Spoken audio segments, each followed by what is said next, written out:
जीवन जीने की कला में यही है, मन को तनाव मुक्त रखो। जी पंजाब में जी एक सोना मोती करके हमने नाम दिया, ये एक पुरातन बीज था जी गेहूं का जी जिसमें फोलिक एसिड दिखा।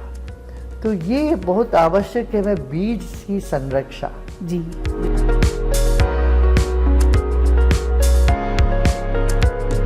बहुत सारे इतने सालों से जो एग्रीकल्चर हो रहा है उसमें women have been playing a very important role. क्योंकि आप देखिए घर में किसान लोग जो हैं खेत जोतते हैं, बाकी जितना काम है, चाहे उनके घर की गायों की रखवाली है, चाहे थ्रेशिंग का काम है, ये सारा काम औरतें करती हैं। लेकिन अब तक उन लोग को कहीं पर भी कोई रिकग्निशन नहीं मिला है। तो सर आपके जितना भी आपने एग्रीकल्चर में काम किया है उसमें विमेन एम्पावरमेंट के लिए क्या कहने? बहुत, हमारा एक सेपरेट विंग ही हमने क्रिएट किया विमेन एम्पावरमेंट के लिए। Wonderful, okay.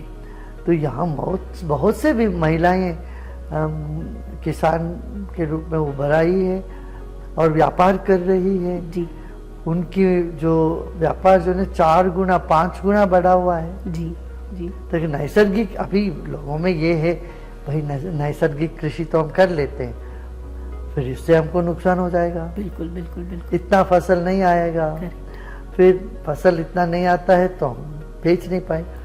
सिर्फ एक साइकिल में ऐसा होता है जी, कम फसल आ सकती है, मगर दूसरे साइकिल से उनका मुनाफा जो है, उनका लाभ 4 गुना बढ़ जाता है। करेक्ट, बिल्कुल। ऐसे हमारे यहाँ बहुत महिलाएं काम कर रही है, बहुत महिलाएं ने प्रशिक्षण लिया है। ओके।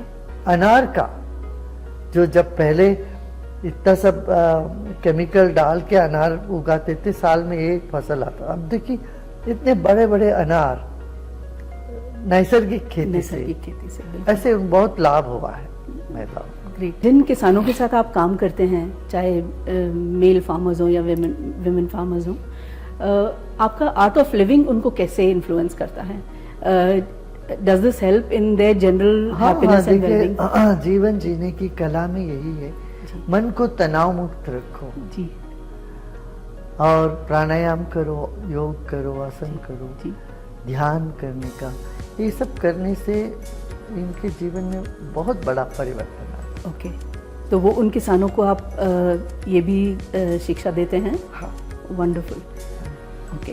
देखिए विदर्भा में बहुत से किसान आत्महत्या कर रहे थे, वहाँ पर फिर हमने 548 गांव में गए, सबको ये ध्यान कराया, तो बहुत बड़ा उसमें फर्क पड़ा।